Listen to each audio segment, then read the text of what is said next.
She thumps a cane and drinks champagne. She's formidable and judgmental, but we can guarantee that she's a quintessential Lady D, but recognizes great potential. What would Danbury do? Welcome to What Would Danbury Do, a podcast about the Bridgerton series from A to V. As you know, this season we're looking at the Netflix adaptation, and it's challenged us to learn a little about all kinds of things, from costumes to camera angles, something to something else. But to help us along, we've rounded up friends and experts. Vanessa Hughes is the host of ABC Classics Drive Show, and a good friend of mine. I met her a few years ago working in live radio, and I can't think of anyone I'd rather learn about dead old white man music from. Vanessa talks me through the way classical music has been used in Bridgerton and helps demystify the genre a little more. Don't forget you can find us on Twitter and Facebook as @BridgertonPod and Instagram as WWDDPod. And join the conversation using the hashtag WWDDPod. Have you ever seen A Knight's Tale Yes. with Heath Ledger?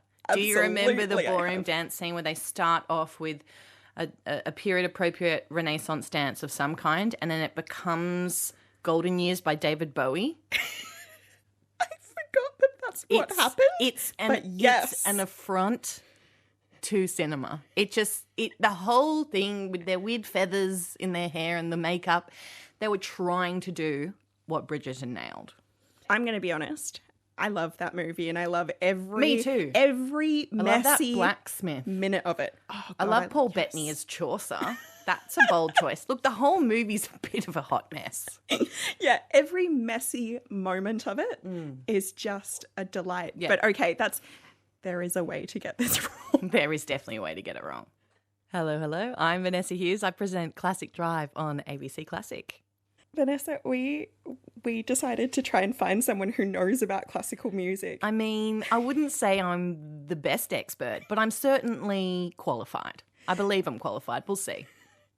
At the very least, I feel like you might be able to help us talk about the music in Bridgerton as though we know things about classical music and string quartets. Look, we all know about all these things because we hear them all the time in TV and movies. I consume offensive amounts of TV and movies, and that's how one gets to know the orchestra or a string quartet. So you know more than you think already. Okay, I'm gonna ask super basic question. Mm-hmm. Is there set instruments that get used in a string quartet? Look, there are rules that get broken. And it can get quite complicated the more instruments you add. But generally speaking, in the realms of the tightest butted musical industry of classical music, a string quartet will have 2 violins, a viola and a cello. But technically a string quartet could be any number of string instruments. You could have 3 double basses or 4 double basses, but they tend to get called different things. So you might have a piano trio that will tend to be, a piano, a violin and a cello.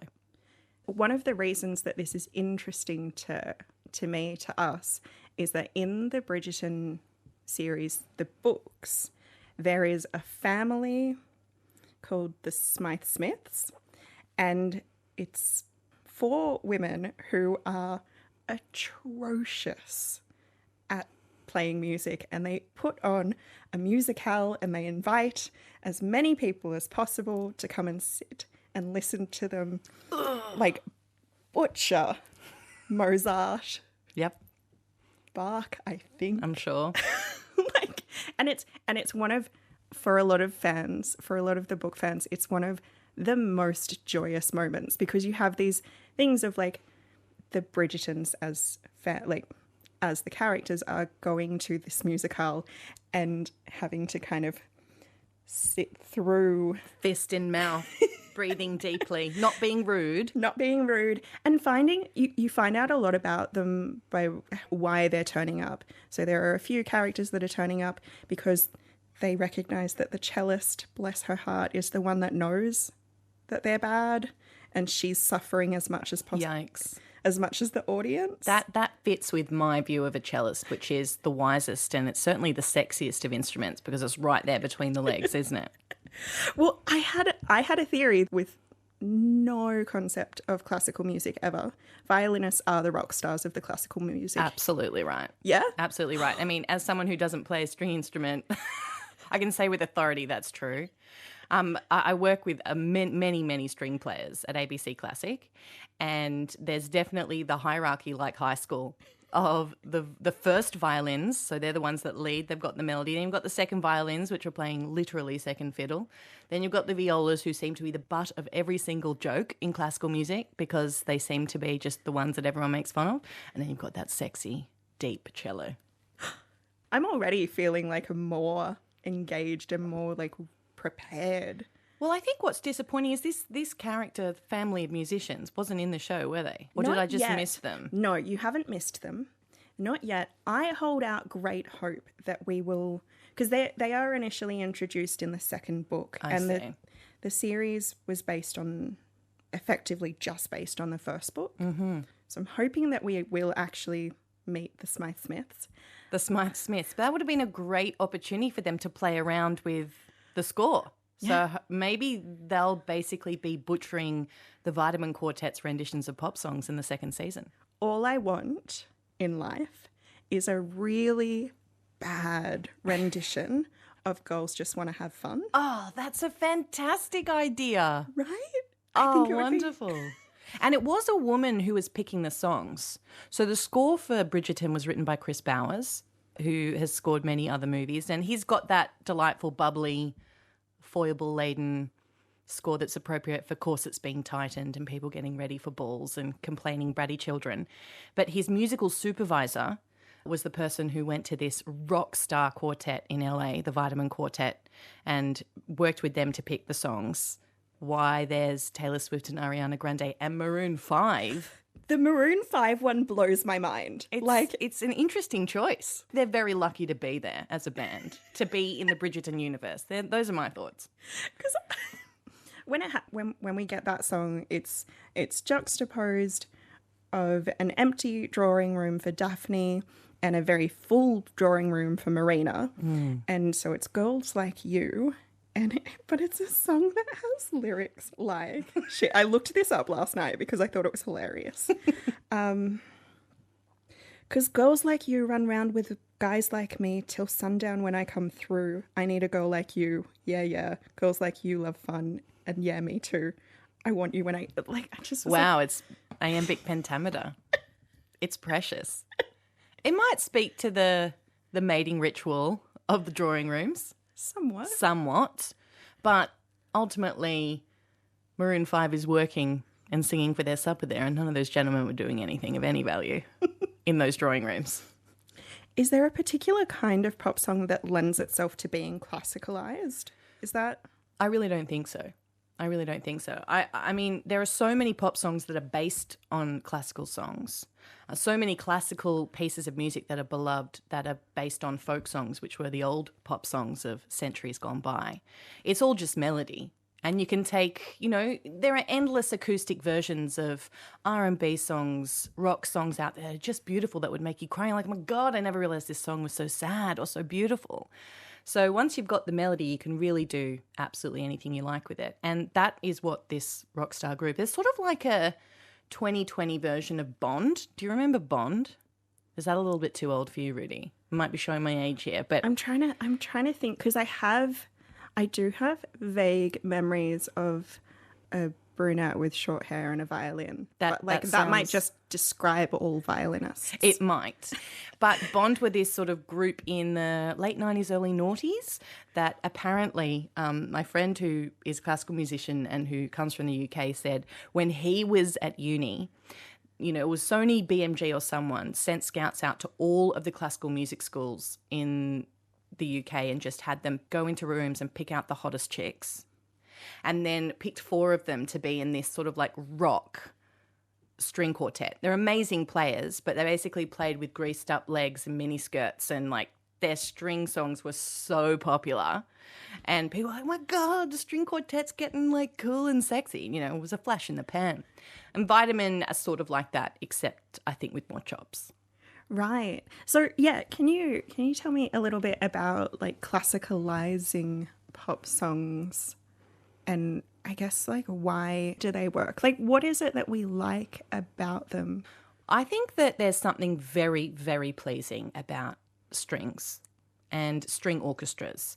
I find generally a lot of bands like the Beach Boys, songs by the Beatles will get set and arranged with string orchestras, and we love it.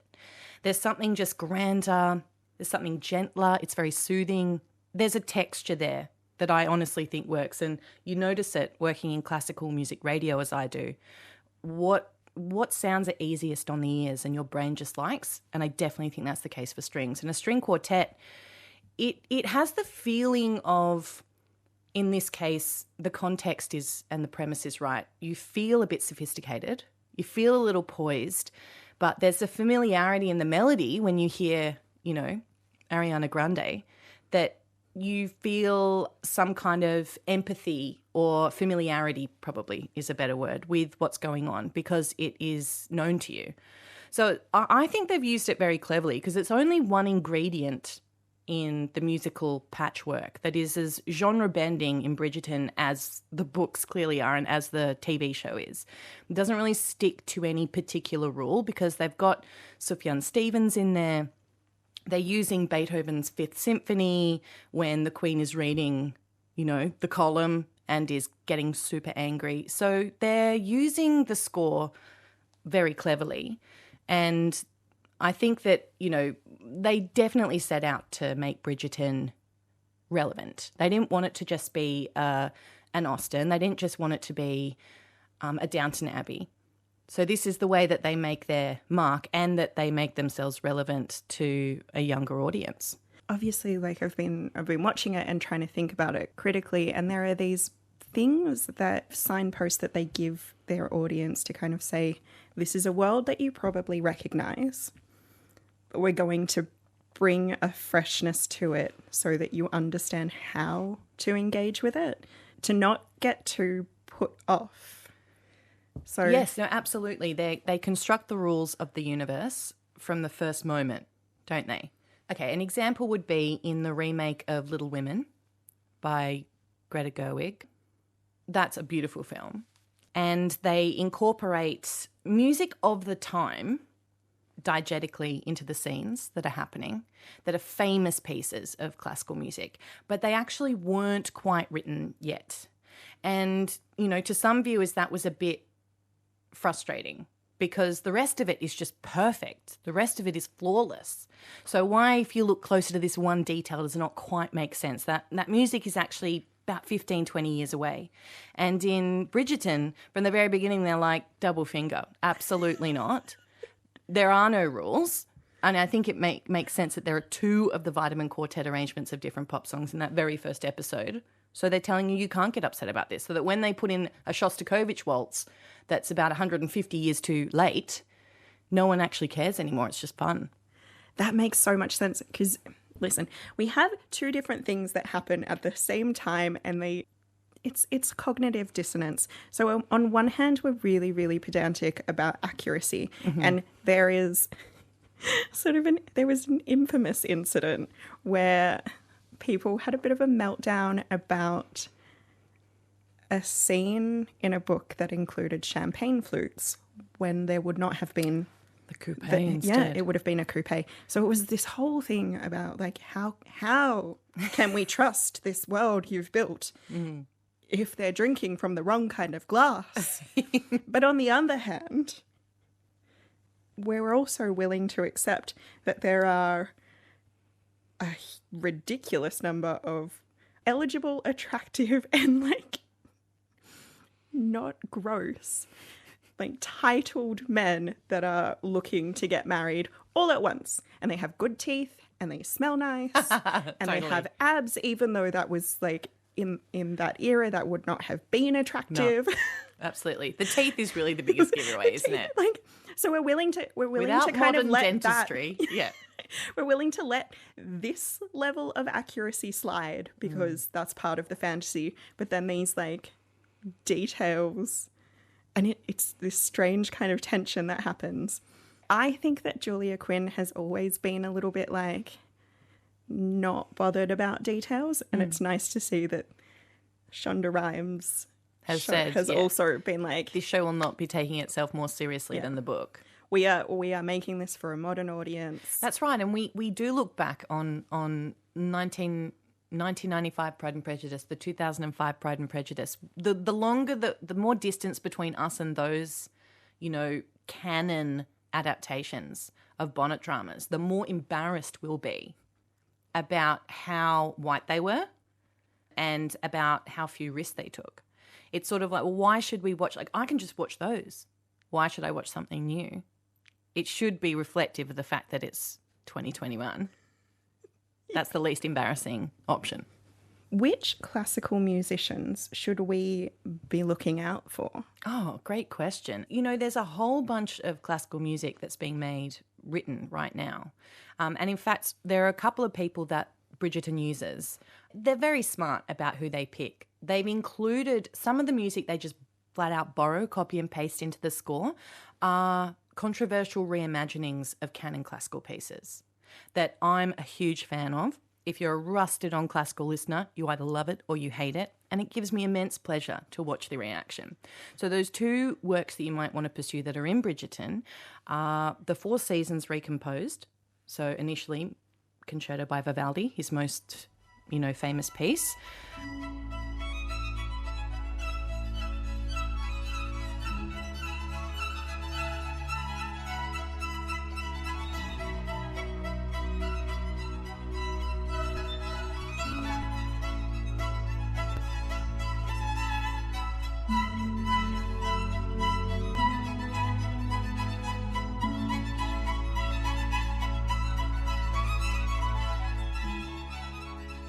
Summer, Autumn, Winter, Spring, but they've been reworked on commission by Max Richter, who's one of the most successful contemporary composers today. Beautiful work. And the other one that they use is the Bach Solo Cello Suites Recomposed, the music that Yo-Yo Ma is so famous for playing, just one little cello. Another cellist composer named Peter Gregson has got himself with his own instrument and all his cellist friends, and has done this beautiful reimagining with more than one cello. Both of those albums you can find anywhere on the internet. They're hugely popular, and they might send you into a really beautiful sort of sonic place. Definitely music you can read romantic fiction to without it getting in your way. I'd say in terms of looking for an Australian musician and composer that I'm absolutely obsessed with, Belle Chen, a fantastic pianist who graduated her studies recently in London and is now composing and improvising her own music all the time. You can find her on the internet absolutely anywhere, but she is just gorgeous. Beautiful music.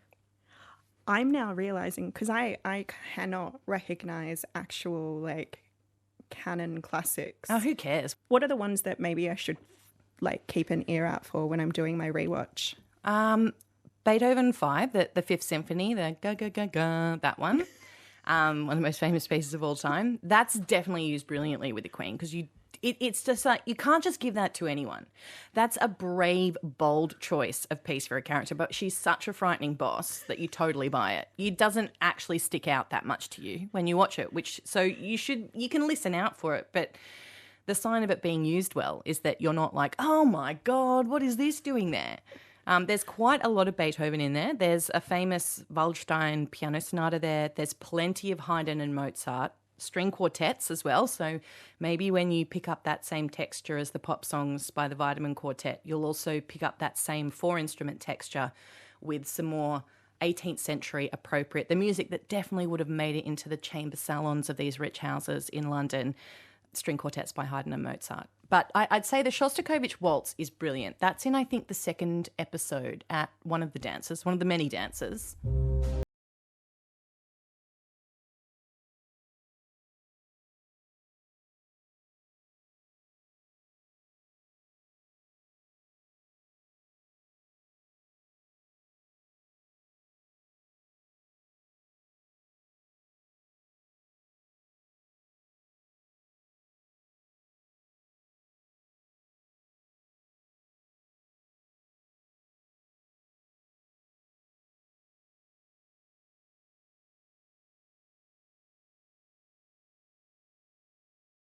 That one I definitely listen out to.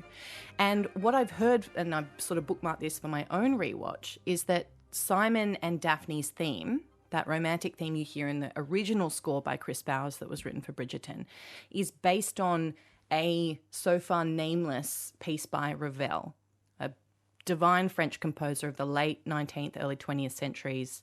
And if you are interested in sort of listening out for that romantic theme and it sounds pleasing to you, that's a perfect example of how they came at the score. So that theme was apparently the sort of light bulb for finding the rest of the sound in the score, and that sound belongs 150 or maybe 100 years after the book is set.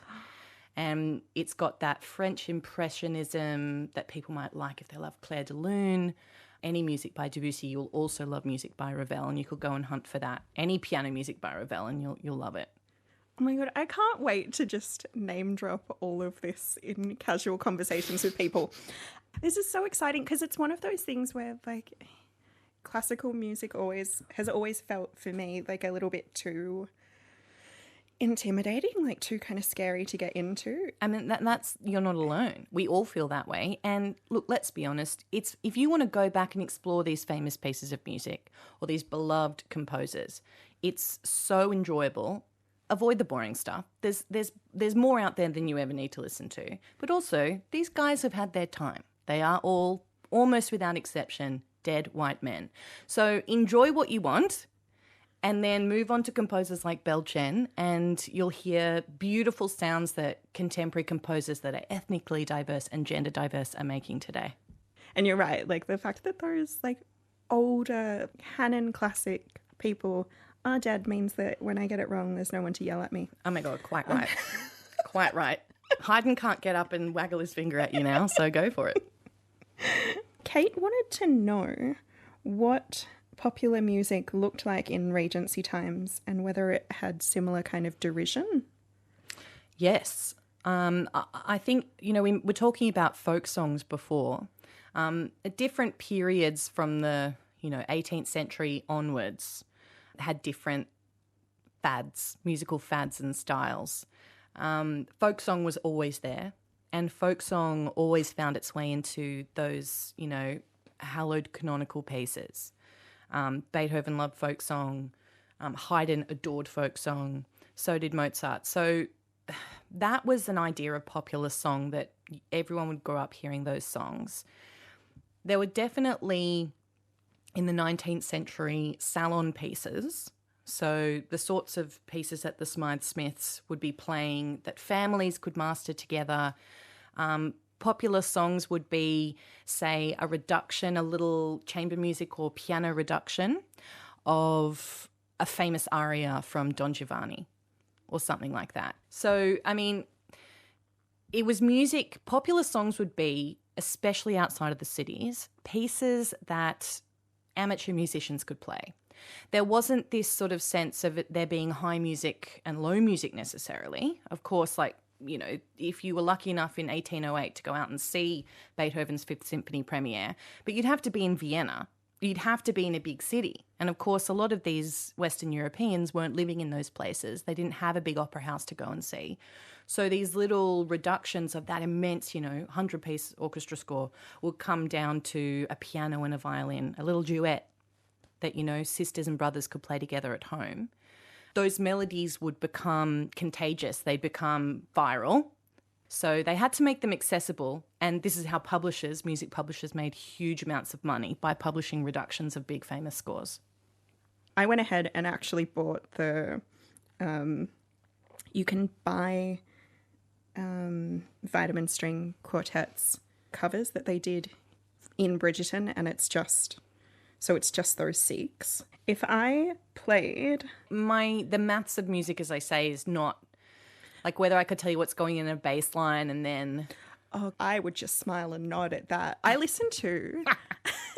actually do listen to a handful of music podcasts where they do that kind of stuff. Mm-hmm. And I started listening in the hope that I would learn how to speak about music and I would become better at incorporating music into my own work as a radio producer. Do you know what?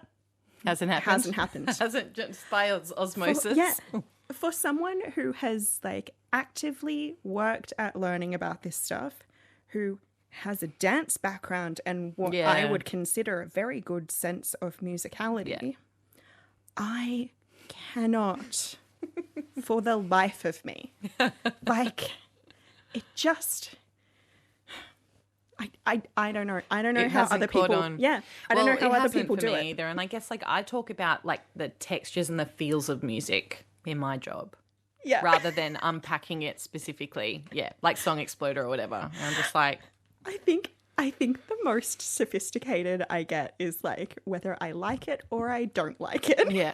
Can I dance to it or not? Is this good for me? Is this bad for me? Am I more miserable for listening? Yeah.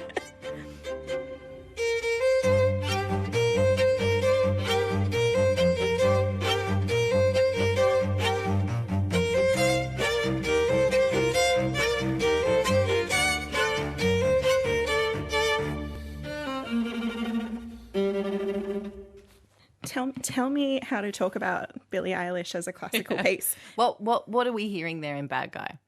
From my memory, this is when they're really hamming up their relationship, right? We're still pretty early on. The subterfuge is well underway. No one has any idea what they're doing. There's a lot of sideways glances at these balls, and they're really playing up their relationship. And that music it's a comical arrangement. I mean, it's basically a tango, which makes it, again, period inappropriate and anachronistic.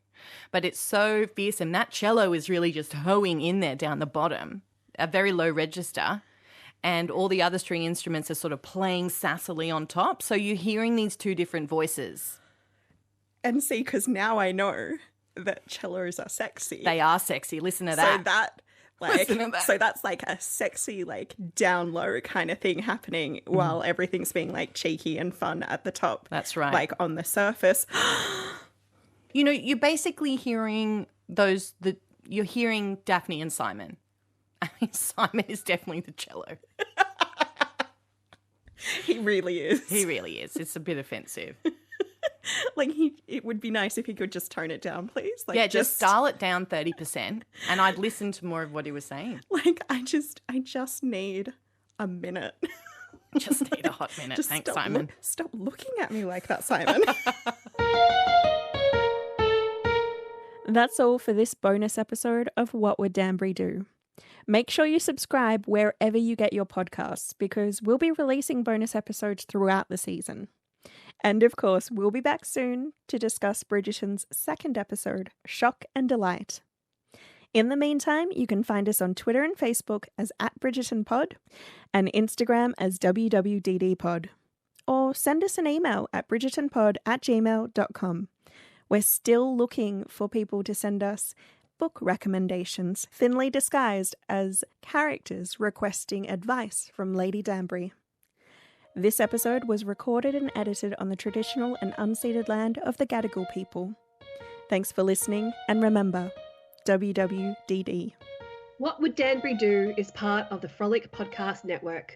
Find more podcasts you'll love at frolic.media/podcasts.